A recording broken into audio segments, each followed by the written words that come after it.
그러니까 지금 어떻게 외국인들이 베팅하고 있는 거냐면 다음 달에 대선이 있고 추경 규모랑 이제 환율 그 금리까지 결정이 돼서 실제 주식으로 좋아지는 게 확인이 돼서 환율이 떨어지면 아마 엄청나게 강하게 우리나라에 매수가 들어오겠죠. 근데 지금은 그게 아니기 때문에 그냥 채권이 더 매력적일 거다라고 생각할 수도 있다. 의외로 예탁금이 막 들어와 있어요 지금. 그래요? 뭐 특별히 나온 것도 없는데 그렇게 된다 그러면은 관심이 좀 많아지나. 다음으로 간다 그러면 2,600 한 20? 이제 관세에 대한 공포는 확실히 잦아들었다. 저는 걱정이 너무 잦아드는 것 같아서 더 걱정이에요. 아하. 네. 그러니까 사실은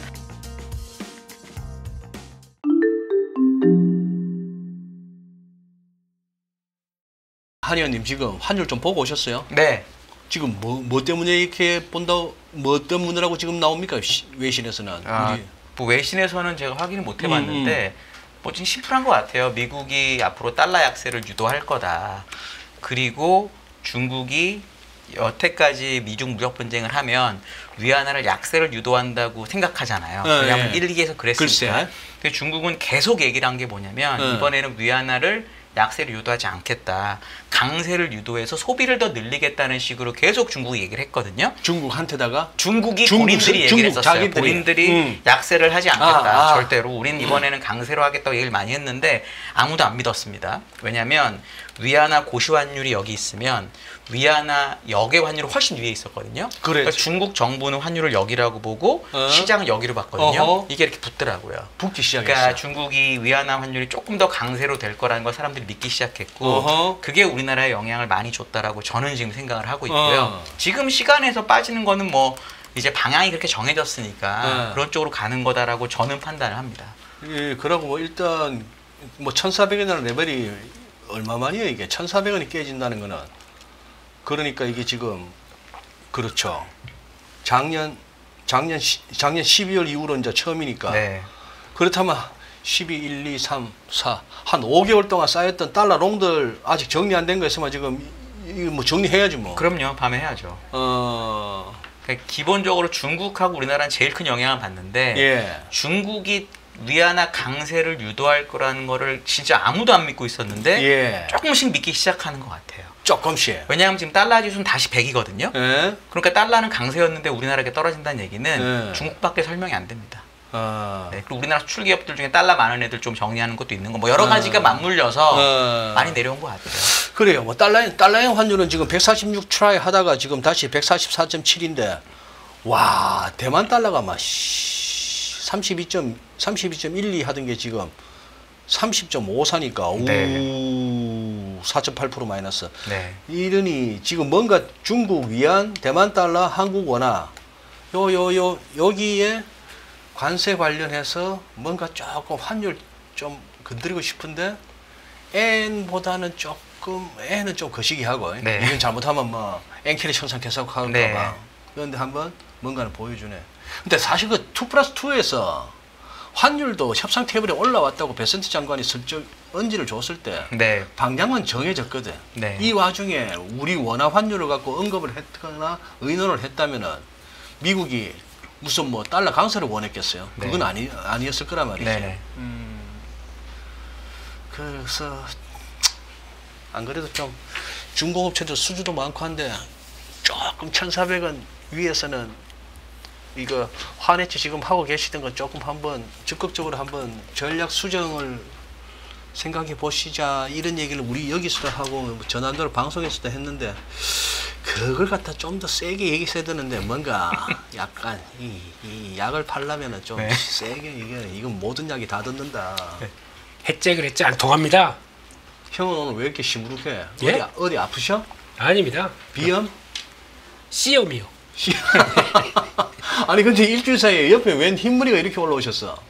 그렇게 이렇게 늙었네요. 생각해 보니까 그게 아니라 이게 어제까지 머리 깎을 시간이 있었는데 염색할 시간이 없었어요. 염색할 시간이 없었어. 그냥 혼자 하려다가 손이 시꺼멓게 될 것 같아가지고요. 그냥 왔습니다. 내가 꼭 어떻게 저녁에 특별한 일 없으면 이렇게 뭐 귀가했으면 이제 씻고 대충 밥 먹고 이제 소파에 딱 앉으면 요 시간 무렵이거든요. 이제 187번을 틀어. 그럼 또 나와 있어요. 나와 있고 뭐 어떤 요일은 또 한의원님 여기 앉아 네. 계시고 이런데 아니 이해는 해요. 금요일이니까. 네. 근데 월화수목에 비해서 확실히 보면은 좀 이렇게 지쳐 보여. 그럴까봐 이제 넥타이도 매고 이제 이거 다 하고 이렇게 이제 정복을 차림으로 오는데 이제 근데 화요일보다 훨씬 컨디션 좋아 보이시는데요 지금? 아, 제가 그런가? 보기에는. 예, 예. 그러니까 요즘 약이 많이 좋아졌습니다.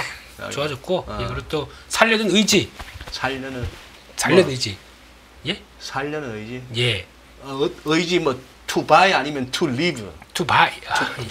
예. 사려는 의지. 예. 뭘 사고 팔려는 의지. 예. 그것만 그 하면 의지. 예, 예. 오케이. 그래요. 형은 혹시 환율에 관해서 아이디어 없으셔? 환율이요. 어. 딱 그거죠. 뭐 이제 진행되는 건 진행된다고 봐야 될 것 같고 약간 이중고가 펼쳐지겠네요. 이중고. 예.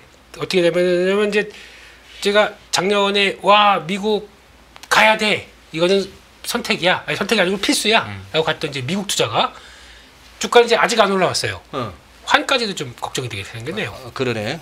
작년에 12월 달에 많이 들어갔거든요. 그러니까 11월, 12월 때 그때 많이 들어갔고 예, 맞아요. 1, 2, 3월 달도 꽤 들어갔습니다. 그냥 물 타자. 미국 물 타자. 워러링. 예. 예. 예. 근데 워러링에다가 지금 워터밤 이제 잘못하게 되면 지금 환율까지 고민을 하게 생겼네요. 이게요. 그러니까 벌써 1,400원대 중반대 들어갔기 때문에 의외로 뭐 4, 5%는 금방 당하는 거 아닙니까? 잘못하게 되면. 그러네. 네, 그래서 걱정이 좀 많아졌는데 뭐 별거 없습니다. 어쩔 수 없이 뭐 그냥 거기 가서도 해야죠. 잔잔바리 해야죠. 예. 그래서 환율 폭까지도 이제 감안을 해야 되겠다. 이런 생각밖에 안 됩니다. 지금요. 네. 그러네. 환율이 그러면 여기서 뚜두둑 좀 더 떨어질 그게 있다. 그럼 외국인 들어온다? 이 꼴은? 환율이 떨어지면 외국인이 들어오는 거는 사실 제가 그래서 오늘 질문이 그게 있어갖고 제가 좀 생각을 많이 해봤는데요.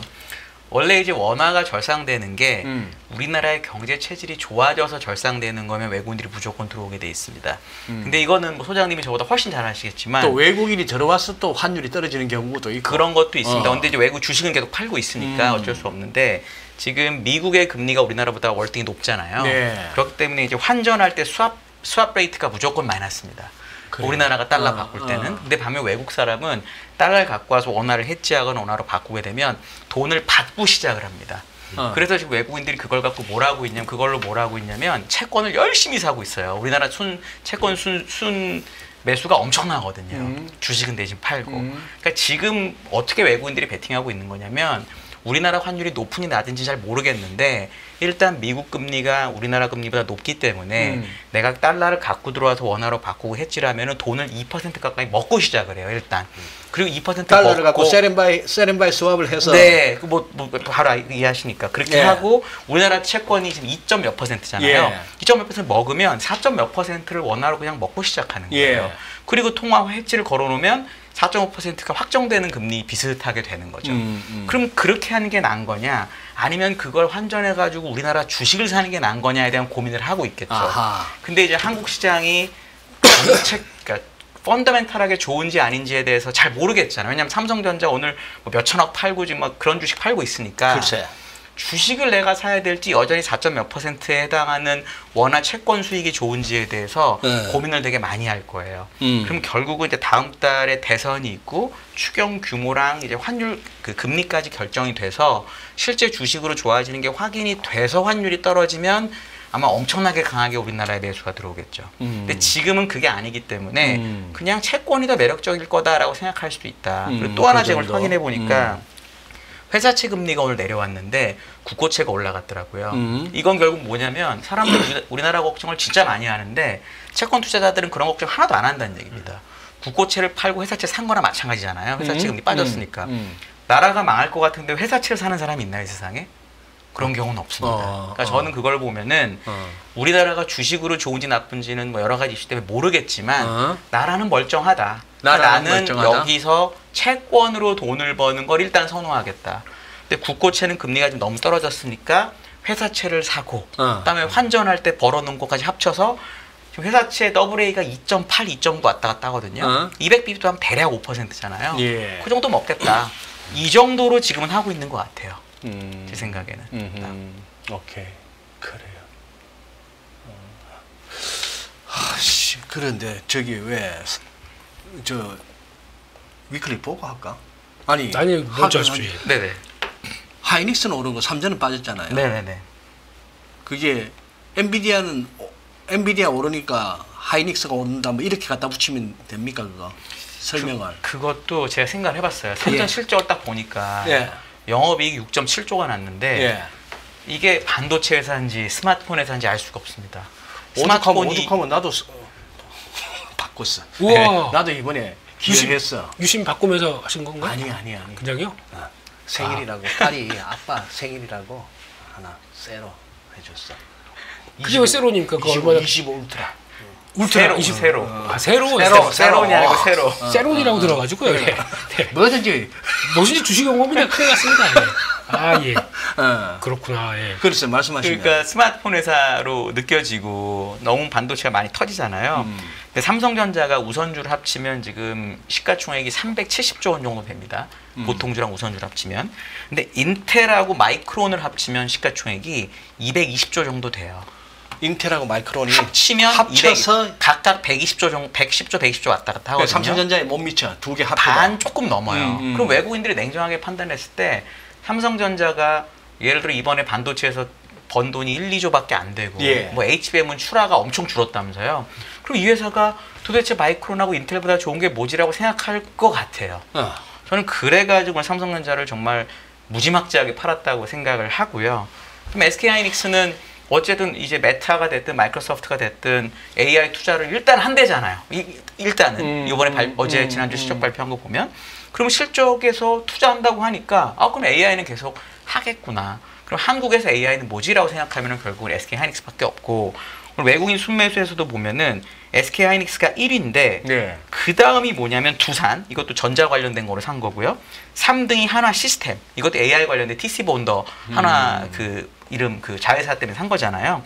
그러니까 외국인들은 명확히 AI 쪽으로 반도체를 산 거고 이제 삼성전자는 오늘만 놓고 보면 미안하지만 AI는 아니다라고 외국인들이 평가를 한 거죠. 그래서 전자를 팔고 하이닉스를 많이 샀다. 이렇게 저는 해석을 하는 게 맞는 것 같아요. 그래요. 근데 삼성전자는 차트가 안 좋아지네. 네. 여기서 밀리면 안 됩니다. 여기서 밀리면 안 좋습니다. 여기서 밀리면 진짜 안 돼. 그림이. 그리고 좀 오해가 있는 게 지금 저희가 증권사가 한번 뭐 몇몇 개 증권사가 딱 방향을 잡잖아요. 예. 리포트가 다 똑같아요. 다 같은 방향으로 갑니다. 삼성전자도 갑자기 또 리포트 막 쏟아지대. 근데 뭐 제목들이 아니, 난 희발이가 없더만. 삼성전자뿐만이 아니고. 제가 드린 얘기는 하이닉스 얘기입니다. 하이닉스. 예. 다 똑같아요. 3분기부터 실적 꺾인다고 나와요. 3분기부터 예. 꺾인다고. 예. 한번 얘기하고 싶어요. 꺾일지 안 꺾일지. 그게 어디서 차용이 됐냐면은 모건 스탠리 리포트에서 보고 다 이제 거기서 나오기 시작하는 거예요. 그런 거야. 예. 모건 스탠리 그때 나왔던 아이스버그 룸스 이거요. 죄송합니다. 좀 극적인 효과를 위해서 좀 목소리가 그렇게 갔습니다. 아이스버그 룸즈. 예. 빙산이 다가온다. 예. 룸이 그룸입니까? 예, 그냥 예. 근데 그러다 보니까 거기서 나오는 게 똑같이 갖다 차용하다 보면은 경쟁 과열 때문에 HBM 하반기에서는 가격 떨어진다라고 보는데 그게 그러니까 결국에는 삼성전자가 들어와서 뭐 어떤 역할을 하면서 그렇게 나올 거라고 좀 생각을 하고 있는 것 같은데 삼성전자가 아직 그 정도까지 역할을 못하고 아까 말씀하셨던 것처럼 상반기에 HBM이 확 줄었어요. 어디서 줄었냐면은 중국 쪽 같은 데서 줄고 생각보다 이제 나머지 쪽들이 좀 약하다 보니까 거기서 나오는 현상까지 보게 되면 하이닉스는 지금 피는 그대로 유지가 된다는 얘기거든요. 유지가 되거나 아니면 어차피 이제 내년 중반까지 다 북타웃 돼 버렸습니다. 요즘 얘들 이 친구들은 신경을 HBM4를 신경을 쓰고 있거든요. 그럼 3에 대해서는 일단 이 정도 유지가 되겠다는 쪽으로 바라보면서 나머지를 신경을 쓰고 있는데 이게 하반기에도 실적이 떨어질까요? 물론 이제 디램 관련된 쪽의 업황들은 다른 얘기고 HBM만 본다고 하게 되면 제가 보기엔 그렇게 나올 것 같지 않은데라는 쪽에서 여전히 주초에서도 삼성전자 살래, 하이닉스 살래 하면 저는 여전히 하이닉스가 낫다라고 얘기를 드렸던 이유가 그런 거죠, 그냥. 했지 그랬지 아니고요, 그냥 그냥 그런 거다라고 그냥 보셨으면 좋겠습니다. 예. 근데 한 의원님, 네. 우리나라 뭐 많은 정권사가 있고 다 리서치 센터가 있고 거기에 또 섹터 뭐 종목 애널리스트 다 있는데 튀는 리포트 쓰는 거 우리 여의도에서 어떻게 장려됩니까? 아니면 말리는 분위기입니까? 저는 이제 제가 애널리스트 생활이 이제 올해 22년째인데 애널리스트 제가 외사에 9년 있었고요. 국내사에 10년 있었고 나머지 2, 3년이 운용사랑 이제 뭐 IB에 있었는데요. 외사는 명백히 튀는 리포트를 매우 권장합니다. 리포트를. 제가 이제 바이오 담당할 때 모 바이오 기업 가장 인기 있던 바이오 종목을 셀을 한번 썼다가 정말 회사로 전화 오고 막 제가 3일 출근 안 하고 막 홍콩에서 헤드가 날라오고 그랬거든요. 너 뭔데 널 죽인다고 하냐 이런 일이 있었습니다. 지금 한 6, 7년. 왜 날라왔다고 해? 홍콩에서? 왜냐면 막 전화해서 막 난리가 나니까 그 사람이 보기엔 심각한 일이 있다고 생각을 한 거죠. 그 사람들은. 셀트리온을 썼는데. 네, 그런 일이 있었어요. 그런데 리즈널 헤드가 온 거는 회사에서는 혼내려고 온 게 아니고. 너 혹시 걱정 있으면 회사 오지 말고 집에 좀 있든지 이런 식으로 얘기를 하려고 온 거죠. 그러니까 그런 게 사람들이 많이 읽고 어쨌든 그 당시엔 틀렸지만 결국 6개월 후에는 그 말이 맞게 됐는데 뭐 어쨌든 그런 걸 장려하는 분위기인 반면에 이제 한국 회사들은 그런 게 있으면 그렇다고 쓰지 말라는 거야. 예를 들면 에코프로 BM이나 에코프로 기억해 보시면 용감하게 쓰신 분들이 있잖아요. 결국 다 맞게 됐는데 그러니까 못 쓰게 하는 건 절대 아닌데 굳이 그런 게 있으면 그거 말고 좋은 거 찾아서 쓰면 어떻겠니? 라고 얘기를 하는 경우가 훨씬 많죠. 네, 그러니까 굳이 뭐가 안 좋고 좋을 거 아니에요. 그럼 굳이 안 좋은 걸 찾아서 쓰는 것보다는 좋은 종목, 오를 종목을 잘 발굴해가지고 쓰는 게 더 너의 밸류에 좋다. 이런 식의 분위기가 있죠. 그렇기 때문에 이제 약간 그런 외사랑 국내사는 다르고 아까 뭐 모건이니 JP 모건이니 뭐 외사가 특히 반도체 얘기 많이 하잖아요. 그분들도 똑같은 인간이고 저희도 똑같은 인간이고 얻는 정보는 반도체는 한국이 더 많을지도 몰라요. 근데 이제 그분들은 그렇게 삼성이나 SK하이닉스가 나쁘다는 얘기를 해도 괜찮아요. 그렇죠. 그건 충분히 회사에서도 인정해주고 해외 고객도 많이 상대하니까. 근데 우리나라에서 그런 얘기를 쓰려면 엄청나게 큰 용기가 필요하기 때문에 그게 다른 거죠.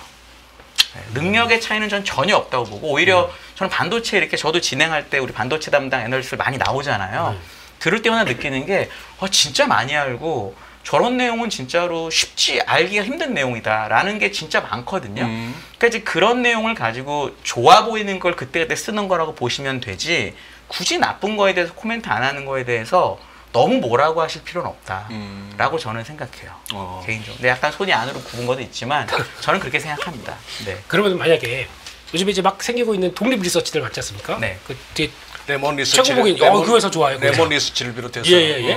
그런 회사에서 만약에 그렇게 나가게 되면 그게 활성화되게 되면 이런 약간 안 좋은 거 좋은 게 있는데 안 좋은 것도 얘기하고 좋은 것도 얘기하는데 그래도 난 안 좋은 게 좋겠다. 이런 식으로 나올 수 있는 이렇게 바탕이 되는 게 더 우리나라가 리서치 쪽에서 더 발전하는 길이 아닐까요? 원칙은 우리 대표님 말씀이 한 10,000%쯤 맞아요. 네. 예를 들어 미국의 머디워터스나 네. 옛날에 뭐 어디야 공매도. 니콜라 공매도 치고 이런 것처럼 힌덴버그 공매도 치고 난 공매도 쳤다고 공시를 하고 리포트를 쓰는 거죠. 나쁘다고. 그게 미국은 다 합법인데 만약에 한국에서 레몬 리서치 공매도 딱 치고 뭐가 나쁘다 이러면 안 될 거잖아요. 한국은 안 되는 거잖아요. 그러면 정보 미리 취합해서 그 공개 정보 가지고 뭐 이용했다 뭐 이런 식으로. 왜냐면 그건데 자기가 공시하고 그랬음에도 불구하고 사람들이 어떻게 받아들일지에 대해서는 그냥 일반적으로 비싼 종목을 홀드 정도로 써도 증권사에서 막 전화하고 난리 나죠. 저희 2차 전지 때 생각해 보시면 근데 어떤 사람이 과연 그렇게 할 수 있을까요? 하고 그러면 튀어야겠네요. 미국에서 그런 회사들이 많아서 진짜로 다 홈페이지에 가보면 그 리포트를 다 볼 수 있어요. 다 공짜입니다. 그리고 명확히 써놔요, 걔네들이. 우리는 이거 숏을 쳤으니까 우리의 감안해서 읽어라. 이렇게 딱 써있거든요. 근데 그게 미국에서는 되게 뭐랄까 자연스럽고 그리고 그 회사들도 자기 명성이 있기 때문에 진짜 그런 것만 쓰거든요. 그렇게 되니까 그런 건데 자 한국도 그렇게 되면 좋긴 한데 한국에서 안 되죠. 우리나라는 안 되죠. 그러면 미국으로 가겠습니다. 본거지를 미국으로 거지가 될 것 같아요. 본거지 찾다가 거지가 될 것 같아요. 그렇습니다. 그냥 바로 갈까요? 가시죠. 네. 자연스럽게 넘어갔네요. 큰일 날 뻔했네요. 그렇습니다. 4월 5주 위클리 리포트입니다. 글로벌 증시 동향을 보게 되면은 뭐 별 볼 게 없네요. 그냥 거의 똑같이. 요때는 뭐 제각각 움직이다가 지금은 이제 같이 동향이 왔다 갔다 움직이는 게 관세 때문에. 관세가 좀 완화 그러다 보니까 그때부터는 거의 비슷하게 움직여요. 그래서 그거는 일단 그렇게 되면은 그나마 이렇게 봤을 때는 가장 그러면 약한 데가 어디냐라고 봤으면 나스닥이겠죠 일단. 약한 게 꺾이면 안 된다는 시각으로 봐야 되겠죠. 약한 게 꺾이면 제일 많이 꺾일 테니까. 그것도 거의 당사자들이다 보니까. 그래서 지금은 이런 구조로 나와 있는데 그나마 지금 시장에서 그냥 바라보는 거는 홍콩이 그냥 기준으로 봤을 때는 예. 제일 그나마 선방한다는 얘기는 중국이 더 잘 대응하고 있구나라고 바라보고 있다는 것도 좀 느껴지는 거죠. 그래서 그런 쪽에서 이렇게 된 쪽에서는 저희가 느낀 트레이딩하는 쪽에서 보게 되면 제일 약한 것 꺼지면 안 된다. 라는 쪽으로 나스닥을 주목을 해야 되겠죠 지금은요. 네. 가장 늦게 좀 이따 보시겠지만 이 저항선에 아이고 힘들어 여기까지 왔어 아이고 힘들어까지 여기까지 왔습니다. 그러니까 요거 꺾이면 조금 또 그러다 보니까 이때부터는 내 컨트롤이 바뀌었어요. 그 앞에 그 탱커 게임하면 탱커라고 하는데 아시죠? 예, 위원님. 탱커가 이제 트럼프는 뒤로 가고 이거 힐러로 바뀌었습니다. 무슨 얘기인지는 이제 게임하시는 분들 아실 거고요. 베센트가 이제 탱커로 딱 들어왔습니다. 그냥 설명하세요. 그 눈빛을 그렇게 살짝 변화를 주지 마. 그럼 위원님하고 얘기할게요. 그래서 선생님 말해주세요. 예. 다 아시는데. 그러니까 그런 느낌으로 바뀌어 있다 보니까 역할론이 바뀌면서 그러면은 나는 이제 조금 이제 유해질 거야라고 보여지는 게 시장에서 통할지가 또 모르겠어요. 이러다 욱욱하고 자꾸 원래 힐러가 앞으로 나가면 안 되거든요. 근데 이럴까봐 이제 걱정인 거죠 지금요. 그런 거다. 네, 예. 그래서 그거는 좀 봐야 될 것 같고. 예. 말난 김에 베센트 장관이 월가로부터 무슨 지령을 받은 것 같아. 안 되겠다. 저 뭐야? 네가 좀 나서라.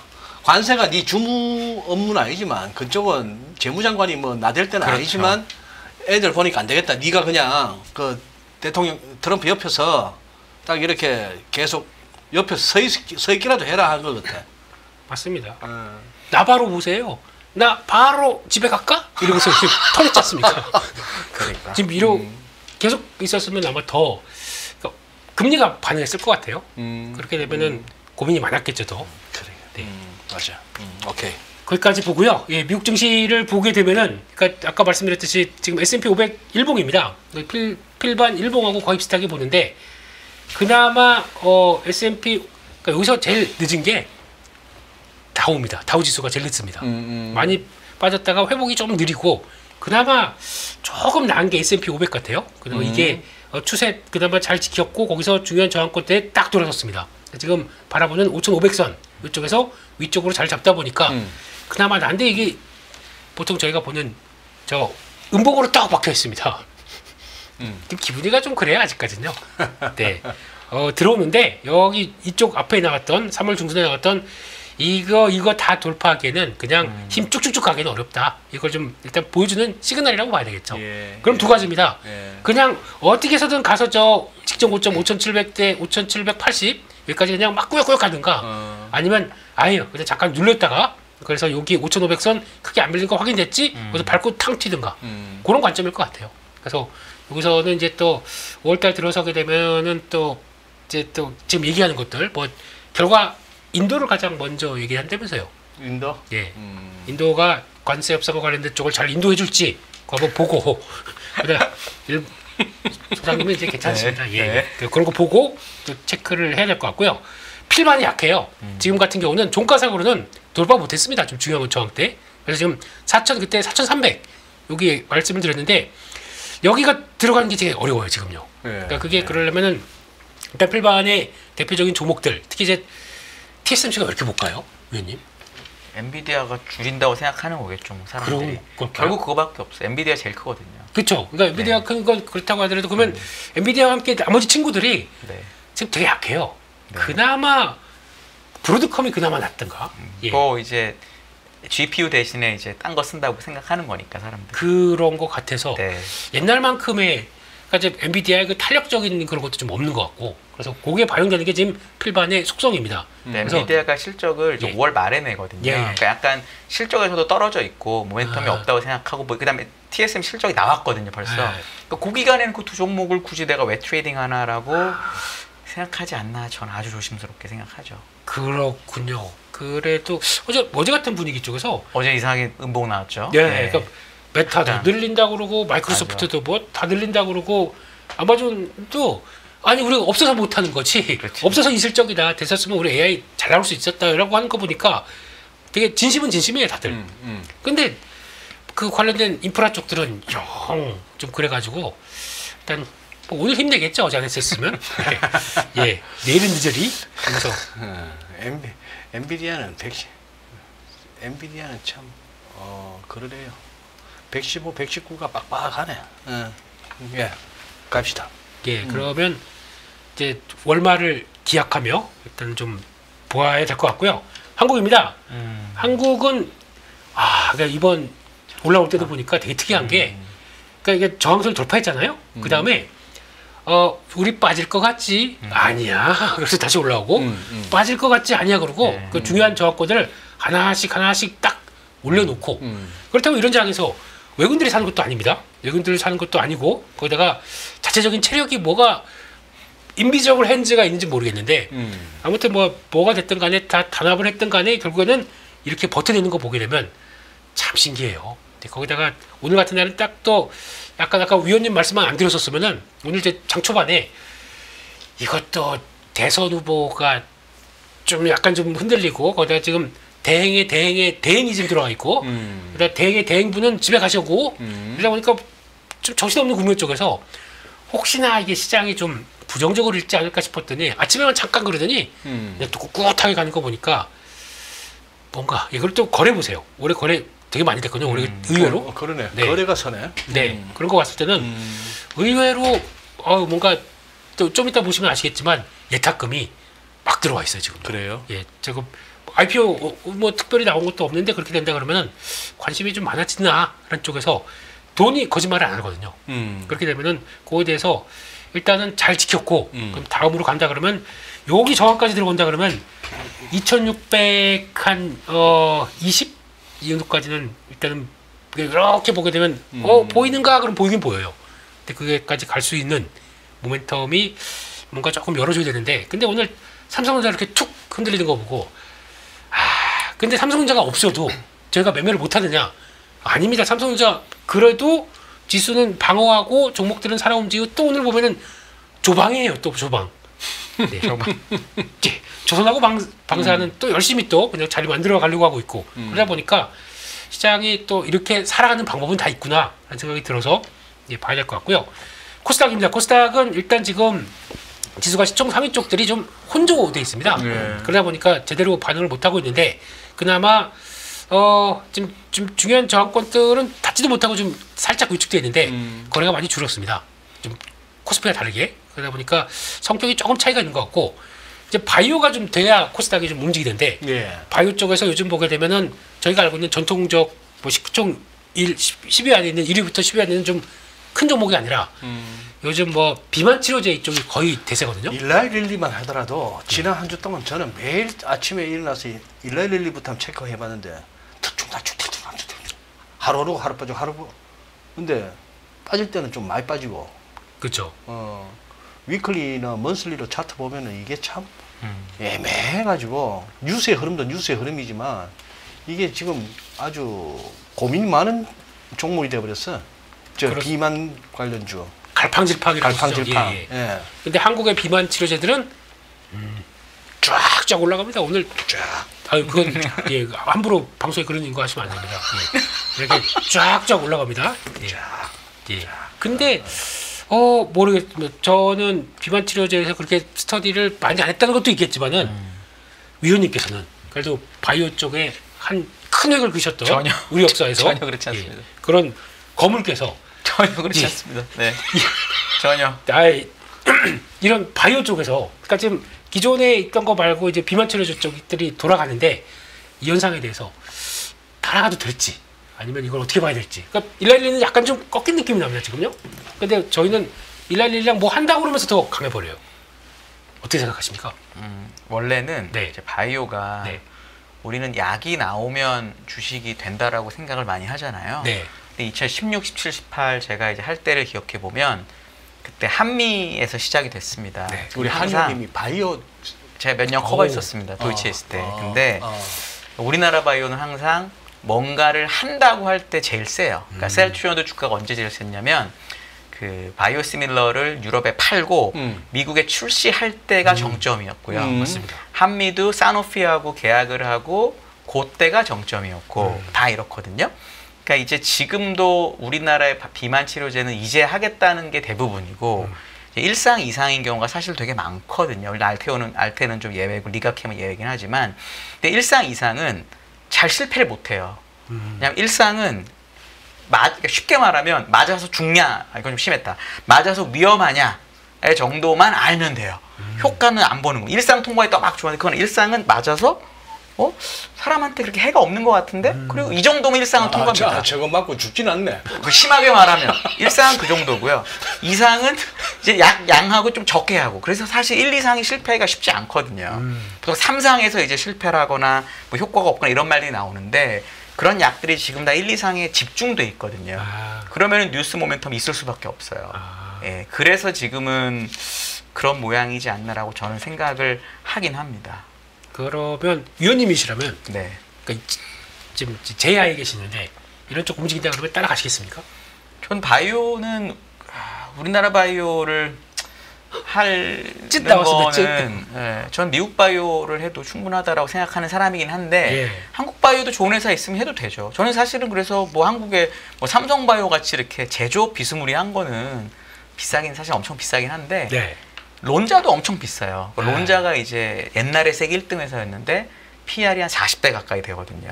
그러니까 삼성바이오 50 몇 배가 비싸긴 한데 뭐 이런 느낌인 건데 나머지는 이제 연구를 진짜 잘하셔야 돼요. 근데 제가 하나 얘기를 드리면 제가 처음에 전 기계공학을 했잖아요. 근데 바이오를 맡으라니 건설을 때려치고 바이오를 맡으라고 하는 겁니다. 회사에서.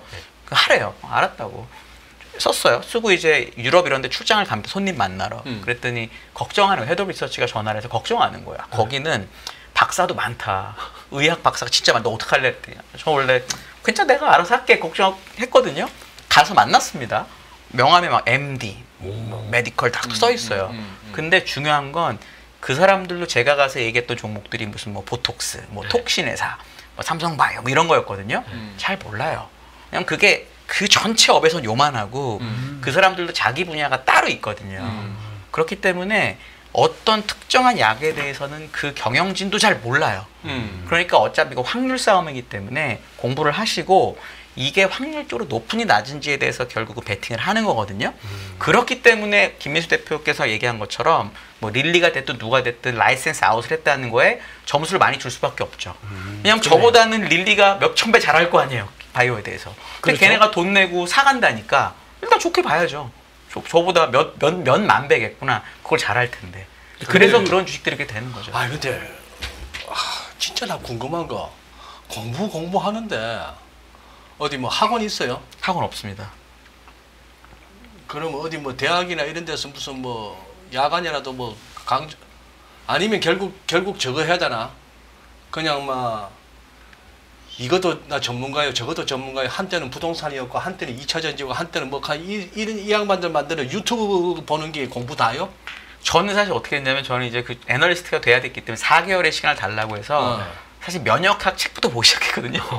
면역학. 예, 면역학이 워낙 중요하니까 그렇게 시작을 했었는데 그래도 몰라요. 뭐 결국은 이제 누구 만나고 뭐 학회도 쫓아다녀보고 뭐 논문 한번 읽어보고 이렇게 하면서 용어에 익숙해지고 그리고 이제 뭐 결과 나온 거 일상 뭐가 데이터가 좋다는 데이터 있을 거죠. 저 말고 더 훌륭한 사람들이 얘기해 놓은 요 정도 임상이 나오면 좋은 거다라는 얘기가 있을 거잖아요. 그거랑 비슷한 데이터가 나오나 뭐 이런 식으로 하는 거죠. 어쩔 수 없어요. 그거는 뭐 그거 외에는 딱 그거네요. 방법이 없죠. 피동적 학습이 아니라 능동적 학습. 내 면역학부터 책 사갖고 공부하니 내 그냥 저 유료 회원비 내고 그냥 찍어주는 종목이나 안 됩니다. 그 판단의 근거를 내가 갖고 있어야지. 그게 그렇게 돼 있으면 우리 김민수 대표님이 얘기해 주시는 종목을 하는 걸로 제일 확실하지 않을까요, 그게?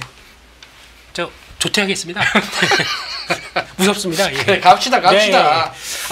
케이건님 그냥 챗GPT에 물어보자. 가장 빠른 방법이네요. 그렇겠네요. 요즘에 이제 그럴 수도 있겠네요. 그걸 갖고 계승 발전하는 게 나을 수도 있겠습니다. 거의 그런 건 있습니다. 챗GPT한테 무슨 종목에 대한 투자 포인트 좀 알려줘. 그러면 쫙 나옵니다. 근데 그게 대부분이 중간쯤, 그러니까 잘 모르게 되면요. 혹해요. 왜냐면 말을 만들어내 중간에. 그래서 그거 가지고 그걸 따로 떼내가지고 그러면 거기 수주한 이력이 있는데 그게 맞냐고 물어보게 되면 다른 얘기가 나옵니다 또. 그래? 네, 그거는 그러니까 얘들이 그러니까 뭐 증권사 뭐 리포트나 이런 것들 가지고 막 조합해서 이렇게 얘기를 하는데 되게 친절하게 잘하는 사람처럼 얘기를 하는데. 근데 챗GPT 그게 왜 싸가지가 없이 반말을 하대? 저도 반말하니까요. 네. 영어가 반말이잖아요. 영어가. 질문을 우리 한국말로 질문하면서 그러면 존댓말로 하면 걔도 존대해요? 아, 되게 네. 많이 달라요. 아, 그래요? 뉘앙스가 다르게 나옵니다. 오, 예, 같은 오, 말단이라도. 그렇구나. 예. 그러니까 되게 미안한데 뭐 이런 식으로 나오잖아요. 어. 되게 부드럽게 나옵니다. 얘가. 아, 그 차이가 있어요, 진짜로. 예, 그래? 예. 또 바쁘지 미안한데 이런 식으로까지 한번 해보세요. 예.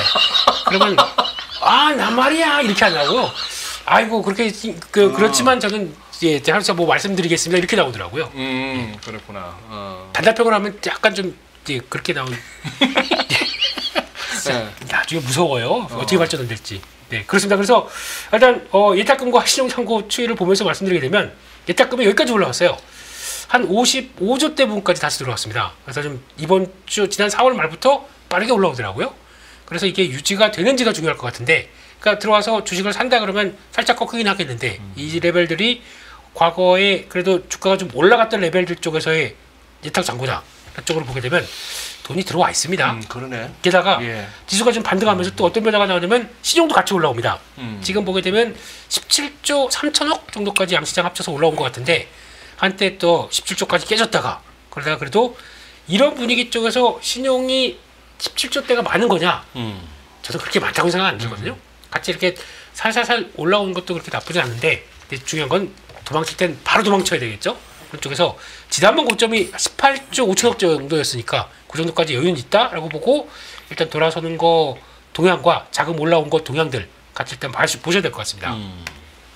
이번 주 업종별 투자자 매매 동향을 보게 되면 의외로 4월, 5월이 겹쳤는데 외국인들 딱 보니까 매수네요.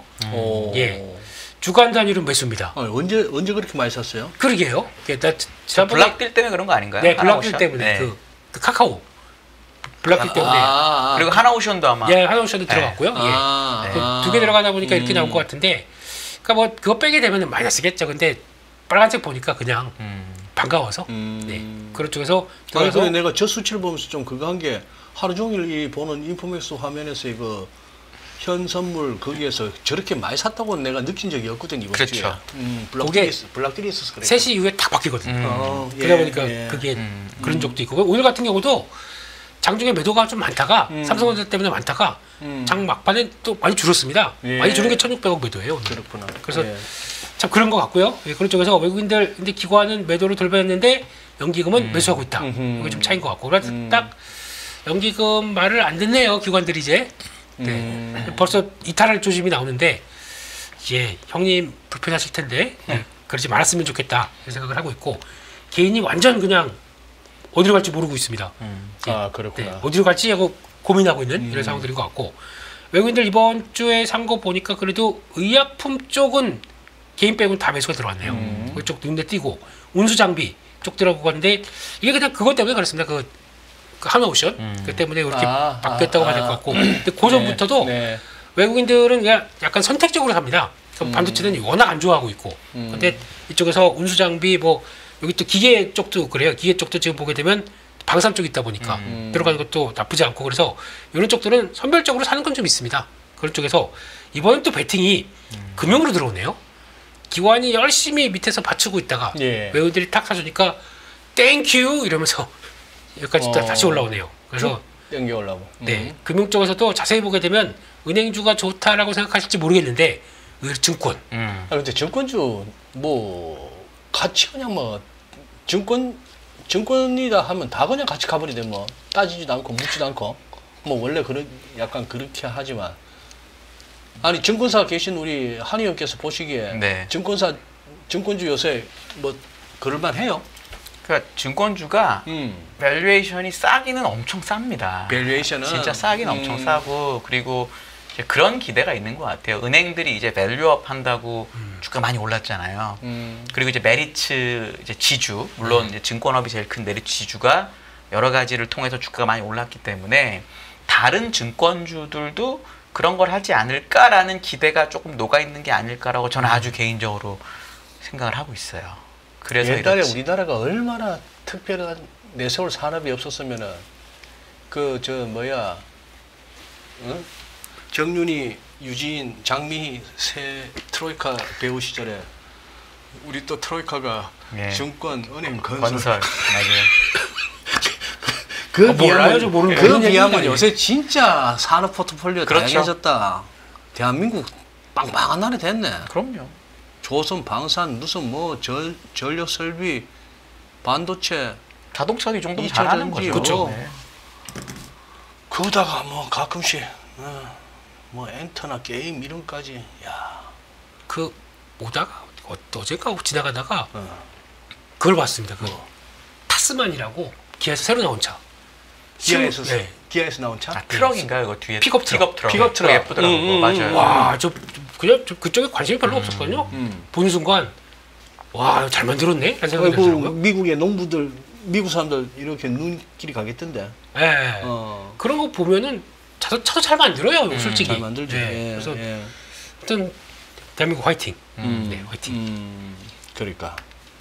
오케이. 넘어갈까요? 갑시다. 네. 네. 마지막으로 이번 주 외국기관 순매수 상위 종목들을 한번 살펴보게 되면은 일단 외국인들이 하나옵션 들어간 거 이제 그건데 배제를 한다고 하더라도 일단 하이닉스 많이 샀습니다. 그러니까 위원님 말씀하셨듯이 하이닉스 두산 그리고 또 저기 보게 되면 이수페타시스 오늘 잠깐 있었는데 저 예. 하나옵션 정리하고 갑시다. 누가 저 떠앵긴 거죠, 저거? 산업은행에서 산업은행에서. 예. 왜? 이제 엑시트 해야죠. 아, 엑시트 한다고? 예. 20몇 % 있었으니까 이제 아직도 12%인가 아직도 많이 남았어요. 예, 네. 남았다고 합니다. 그런 쪽에서 이렇게 분위기 보다가 또 언제든지 나올 수 있다 보니까 버티긴 버텨요. 이제 올라갈 때도 이제 눈치를 살살살 보면서 이제 올라가겠죠. 나올까 안 나올까 그러면서 그러다 보니까 약간 그렇다고 하더라도 또 이제 호재 나오게 되면 또 툭 올라갑니다. 예, 올라갔다가 예. 또 그 나온다 그러면 또 오르니까 박스권으로 가야 될 것 같아요. 지금요. 이런 것도 잘해도 잔잔바리에 MD MD 잔잔바리 제가 임명드리겠습니다. PhD 뭐 이런 거 예. 그렇게 봐야 될 것 같고요. 그런 쪽에서 그래도 하나씩 뺀다고 하더라도 중공업 그리고 현대미포, 삼성중공업 이쪽은 다 사네요. 그래도 이렇게 들어온 것 같고 부상한 게 이제 현대일렉트릭 전력기기도 못 참아 이러면서 올라오는 것 같고 한전은 패스하겠습니다. 한국전력은 그냥 예, 가는 것 같고요. 그런 쪽에서 코스닥도 보게 되면은 BHI 와 정말 오랜만이네요. 이게 한 이틀 동안 외국인들이 진짜 많이 샀어요. 근데 이게 저거는 그냥 누가 찍어서 산 것 같아요. 근데 나중에 좀 보면 알겠지만 네, 근데 그런 쪽인데 그러다 보니까 투싼 에너빌리티랑 같이 또 이제 뭐 LNG 쪽하고 같이 뭐 이런 얘기 나오면서 좀 강했던 모습들이고 그밖에 ABL, 리가캠, 올릭스, 펩트론, 그치. 뭐 파마리스치, 알테오제 뭐 다 HLB까지. HLB 그러네. 바이오가 대세가 있습니다. 바이오네. 네. 근데 그 중에서 펩트론이 제일 셌었고 오늘은 인벤티지 랩이 상한가 들어가다 보니까 근데 그런 건 있는 것 같아요. 아까 잠깐 말씀드리다 말았는데 시총이 2천억이 안 되다가 이제 5천억이 됐습니다. 그러니까 그 중요한 장기 지속형 관련된 쪽에서 주사도 하고 경구용도 한다는데 회사가 맡긴 겁니다. 그런데 시총이 5천억이 말이 돼? 그러다 보니까 이제 빠르게 붙는 것 같긴 해요. 근데 이제 말씀드렸지만 누구랑 뭘 한다는 거는 아직 모르는 채. 네, 뭐 문의가 엄청 많이 온대요. 그러다 보니까 뭐랑 하게 되면 잘 되겠지라고 하는 기대감도 있다 보니까 지금 펩트론 얘기예요? 인벤티지 랩이죠. 그러니까 원래는 장기 지속형 주사 플랫폼을 갖고 있다가 경구용도 한다고 하면서부터 좀 확 올라가더라고요. 일단 그런 것 같습니다. 특별히 전력은 없는 회사죠. 전력은 한국전력. 에이씨. 그거 아닌가요? 네. 무슨 이 정가 없는 종목이죠? 그런 건 없는 것 같아요. 그냥 깔끔한 것 같긴 한데. 뭐 정가가 딴 거 있나 이렇게 장기 차트 이렇게 펼쳐봤는데 옛날에 훌쩍 뛰었다고 원위치, 훌쩍 뛰었다고 원위치 한두 번 했으면 다 별이 몇 개냐지. 그런 건 그런 건 없- 예, 없었다? 그런 건 없는 것 오케이, 같습니다. 오케이, 예. 예, 그렇게 봐야 될 것 같고 기관 순매수한 종목들 보게 되면 하이브, 코스피리그 하이브, 코스닥이 JYP 말 다 했죠. 그러니까 우리는 엔터를 한한령 해제와 함께 기다리고 있다. 이게 가장 큰 포인트가 아닌가 싶습니다. 그런 쪽으로 보고 있고 삼성전자보다 하이브를 더 많이 샀어요. 그러면 답이 대충 나온다고 봐야 되겠죠. 그렇게 되는 것 같고 게다가 아모레퍼시픽 이것도 실적 잘 발표되다 보니까 빠르게 들어오는 것 같고 그밖에 현대일렉트릭 빼고 한국항공우주 뭐 LS 그 HD 현대일렉트릭까지 이런 것들 보게 되면은 전력기기 쪽에 관심이 다시 높아진다라고 봐야 될 것 같고 게다가 기관 쪽에서는 코스닥에서는 JYP, SM 뭐 이런 거 스튜디오 드래곤 이런 것들 DOU 이런 것들 다 엔터 쪽들에 대해서 포지션이 강하다라고 봐야 될 것 같고 의외로 반도체는 안 될 줄 알았더니 테크닉 이런 것도 들어와 있네요.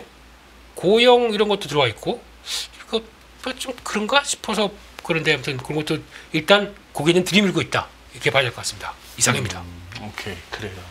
수고하셨습니다 민재 형. 감사합니다. 예. 그래도 역시 방송쟁이는 방송쟁이야. 들어올 때는 아주 피곤해 보이고 이렇게 지쳐 보이더니만 또 이렇게 위클 리포트 하다 보니까 또 살아나네. 왜 그러냐면요. 어. 점점 퇴근할 때가 가까워지고. 아 그래. 우리 한상희 위원님. 네. 우리 그 일문일답을 한번 가봅시다. 오늘 밤 고용지표가 제 얘기에 동의하신다 아닌다. 좋게 나오면은 좋으니까 좋은 거야. 고용지표가 좀 안 좋게 나오면은 아 그러면 뭐 연준이 그동안에 얘기했잖아. 우리가 뭐 물가는 물가지만 고용 안 좋아지면 우리 연준이 액션을 취할 수도 있다고. 그래서 연준 기대감이 살아나서 괜찮고 이러나 저러나 고용하고 상관없이 미국 장은 간다. 오늘은 제가 어제 장을 보니까 조금 저도 느낌이 이렇게 전 장기적으로 미국을 워낙 좋아하는 사람이니까 그렇지만 어제의 느낌이 사실 그렇게 좋지는 않더라고요. 어제. 그래서 오늘도 만약에 어떤 방법으로 나오든 아마 시초가는 떠서 시작할지도 모르겠는데 전강후약이 오늘 밤에 있지 않을까라고 아주 조심스럽게 저는 아하. 생각은 하고요. 왜냐하면 다음 주 FOMC가 있긴 한데 이런 거죠. 파월이라는 사람이 어떤 행동을 하기 위해서는 논리가 필요합니다. 그리고 이번에는 FOMC에서 점도표가 없거든요. 그럼 4월 4일 날 그 다음 주에 금리를 미친 듯이 뛰었던 이유는 파월이 나와가지고 관세가 이렇게 됐음에도 불구하고 나는 아무것도 안 할 거야 라는 식으로 얘기를 하는 바람에 사람들이 미쳤거든요. 그게 딱 한 달 전인데 갑자기 5월 6일 7일에 주가도 지금 많이 올라와 있는 상태에서 5월 6일 7일 FOMC에서 뭔가 비둘기적으로 말할 거라고 기대하는 건 좀 논리가 맞지 않는 거죠. 그래서 오히려 다음 주 FOMC에서는 약간 반대로 핀도를 상하게 할 가능성이 전 있다고 보기 때문에 왠지 이번 금요일 날은 오늘은 고용지표가 어떻게 나오든지 좋게 시작을 하더라도 오히려 막판에는 조금 어떨까 모르겠어요. 근데 어쨌든 4월 달에 참고로 4월 달에 나스닥이 플러스고요.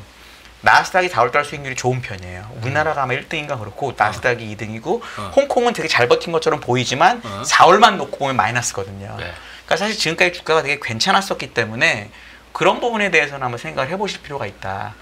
나스닥이 4월에 플러스입니다. 얘기해서 다 놀라시는데 한 1% 정도 플러스입니다. 4월달이.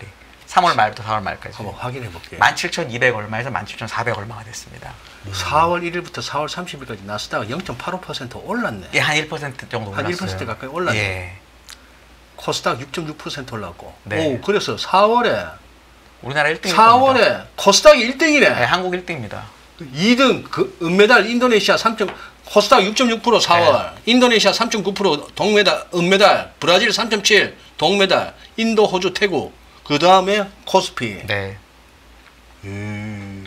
야씨, 미국 S&P가 S&P 마이너스 겁니다. 살짝. 예, 네. 그러네요. 야. 그러니까 생각보다 4월이 정말 너무 괴로웠는데 그냥 월로 치면은 그냥 그런 겁니다. 월로 치면은 뭐 나쁜 일 없었던 것처럼 아니 지나가는 코스닥이 거죠. 6.6 코스닥이 저렇게나 올랐는데 참, 뭐 들고 있느냐가 그렇게 중요한가? 네. 그렇구나. 진짜 다 놀라세요. 4월에 플러스였다는 얘기 나스닥 얘기 드리면 진짜냐고 많이 물어보세요. 형은 그러면 저 뭐야 그겠겠네. 예? 코스닥이 4월달에 월간으로 6% 남짓 벌었으면은 형은 한 20%는 한 벌었겠죠. 20%는 먹었다 봐야 돼. 또 그렇게 일일이 대입해서 그것 떼서 6, 38 곱하기 2% 더해줘가지고 20% 이렇게 얘기하시는 것 같으신데 그렇게 단순한 거 아닙니다. 기자 수익률은 30인가 보네요. 그죠? 네. 아니 그냥 네. 수익률과 무관하게 게임을 즐기는 사람입니다. 멋있게 하려고 그랬는데 안 되네요. 그래요. 네. 그다음 두 번째. 네. 이제 관세에 대한 공포는 확실히 잦아들었다.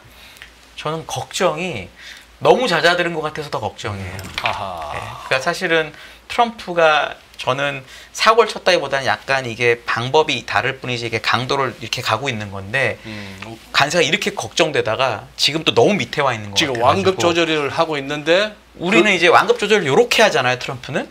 근데 시장은 이렇게 가고 있기 때문에 그게 오히려 약간 더 걱정이 저는 살짝은 돼요. 저는 뭐 크게 미국 장 걱정하는 사람은 아니지만 요 정도 주가에서는 한 번 정도는 이제 내가 7대3, 제 7대3을 몇 년째 얘기하는 건데 7이라는 주식은 항상 갖고 있어야 되고 3을 가지고 매매를 해야 되는데 4,835 갔을 때는 30을 다 썼어야 되는 거고 지금은 이 30이 현금으로 많이 바뀌어 있어야 되는 때인 거는 같아요. 저는. 뭐가 4,835가? 장중에 그 S&P 500 장중 저점이 4,835였거든요. 그럼 지금 5,600이니까 15%쯤 많이 오른 올랐죠. 거예요. 적게 오른 건 아닙니다. 이게 그래요. 한 달도 안 됐으니까. 맞아요. 네, 그렇기 때문에 지금은 관세에 대한 걱정이 약해진 거 맞는데 너무 많이 약해진 것 같아요. 이제 아무도 관세 얘기 안 하는 것 같거든요. 관세 얘기 안 하는 것 같다. 네. 그러면은 지금 그동안에 장이 휘청거릴 때 제일 많이 흔들린 쪽이 M7을 비롯한 빅테크 쪽이었는데 네. 그러면 반등도 오히려 그쪽이 더 강할 수가 있다? 그냥 이번 반등도 그 사람들이 제일 강했습니다. 걔들이 주도했으니까. 완전히 예를 들어 브로드컴이 140불에서 지금 거의 190불까지 한 4~50% 그냥 올랐거든요. 그리고 지금 뭐 마이크로소프트나 이런 것도 아마 이제 고점 대비 10% 안쪽일 겁니다. 퓨런티어 보세요. 퓨런티어. 빨란티야? 예. 어디 동남아 발음을 하고 계시네요. 퓨런티어 한국 발음. 네. 지금 팔란티어 테크놀로지 말하는 게 아니고 같은 친구를 쳐주겠습니다. 같은 예, 예. 아니, 어쩔 수가 없습니다. 예. 아니 내 발음이 뭐 문제 있어요. 팔란티어가. 근데 다른 얘기하는 것 같아요. 다른 종목 얘기하는 것 같아요, 솔직히. 네. 형은 뭐라 그랬어 지금? 퓨런티어. 그냥 여기 치면 그렇게 다 그렇게 나옵니다. 한국 회사 얘기하신 거. 예. 그렇게 넘어가시죠, 그냥. 예. 다 왔어요. 고점 다 왔어요. 그러니까 그 시장에서 선호하는 거. 그러니까 이번에 잘 보시게 되면은 약간 소프트웨어 쪽인데 지위 좀 갖고 있고 그렇다 안 빠진 회사들도 좀 있어요. 특히 넷플릭스 보세요. 아, 글쎄. 예. 그렇지. 지위력 있다라고 하게 되면 인정해줍니다. 뭐 관세 무관 그러면 인정해줍니다. 그렇죠. 그때 지난번에 우리 위원님 말씀하신 독일 SAP 같은 경우도 이거 누가 이거 관여력이 상당히 높거든요. 중소기업 같은 경우에는 그러면 이거 누가 뭘 건드린다 그러면은 이것도 단가 않고 보니까 그런 게 나중에 보다 보니까 아 위기를 벗어날 때는 이런 종목을 사야 되는구나 지냐고 하는 거죠. 또 겪어내게 되면 그런 걸 사야 되는 거죠. 결론은. 근데 또 잊어버릴 겁니다. 네. 이거 시장이 어떻게 돼? 이거 하나 또 잊어버릴 네. 겁니다. 네. 잠깐만. 퓨런티어. 오, 얘도 상당히 다이나믹한 종목이구나. 근데 야는 뭐 어떤 종목인지는 몰라도 12,000원 가면 무조건 사라는 종목인데. 예. 그거 아닌가? 12,000원 가서 사면 무조건 성공하는 종목 아닌가 이거는? 잔잔바리식이죠. 예. 그러니까 오케이. 그러고 상희 형 이게 또 마지막 질문이 될지 모르겠다. 항상 참 그거 한 게 저도 뭐 연합 인포메이션도 진행이고 뭐고 하면서도 하다 보니 내가 그렇게 욕을 하든 꼭 방송에서 언론에서 뭘 갖다 자꾸 얘기하면은 그때가 바닥이거나 꼭지거나 뭔가 하더라. 그렇게 욕하고 다녔는데 한 20~30년을 그다음에서 썰 풀고 다녔는데 그 비난을 받아야 할 자리에 내가 앉아 있더라고. 네. 이게 이제 금 했더만도 또 쑥 많이 빠졌어요. 네. 며칠 사이에요. 네네. 여기에 혹시 뭐 시사하는 바가 있다고 보세요? 저는 이제 금을 제가 2월달에 자료 쓰고 제대로 한번 틀렸는데 저 3,000불에서 팔라고 그랬거든요. 저 리포트를 쓴 거니까 여기서 말씀드릴 수 있습니다. 하지만 3,200불 됐잖아요. 그래요. 저는 금 가격은 그냥 주식하고 채권하고 여기라고 1980년부터 2000년까지 금 가격이 반토막집 났거든요. 그때 왜 그랬냐면 채권 금리가 20%에서 4%로 빠지고요. 미국 시장에서. 주식은 한 번도 50%가 빠진 적이 없습니다. 그 기간 동안. 주식은 계속 오르고 채권도 계속 올랐기 때문에 금을 팔고 그런 자산을 산 거죠. 그러니까 최근에는 주가도 불안하고 채권도 불안하니까 금을 샀던 수요가 지금 채권 금리 많이 빠졌죠, 미국. 주식도 많이 올랐잖아요. 그래서 금을 판 거라고 보기 때문에 이거를 금을 무슨 뭐 지정학 이런 거로 보지 마시고 그냥 주식하고 채권 자산의 반대 자산이다. 그런 식으로 이렇게 해석하는 게 저는 하자. 가장 빠른 것 같아요. 그래요. 알겠습니다. 지금 조금 더 하고 싶은데 벌써 그거 하네. 형 오늘 왜 그래? 어디 사례가 들리신 거야? 네, 괜찮습니다. 예. 그래요. 그리고 좀 이번 연휴에 좀 쉬세요 좀. 뭐 좀 미국장이고 뭐 코인이고 하지 말고 좀 쉬고 그래야 길게 가지 연말까지 네. 방송 빵꾸 안 내고 그래요. 알겠습니다. 자 연휴 앞에 또 귀한 시간 내주셔서 감사하고 또 이 시간 함께 해주신 애청자 여러분 오늘도 많이 들어오셨네요. 네 고맙습니다. 자 5월 황금 연휴 잘 보내시고 저희 또 다음 주 수요일 날 찾아오겠습니다. 고맙습니다.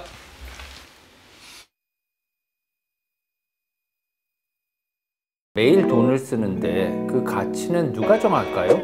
정답은 슈퍼달러 슈퍼리치에 있습니다. 복잡한 공식은 빼고 투자 타이밍을 잡는 환율의 핵심만 담았습니다. 빠르게 변화하는 금융시장, 그 중심엔 언제나 환율이 있습니다. 오늘부터 환율과 썸 타볼까요?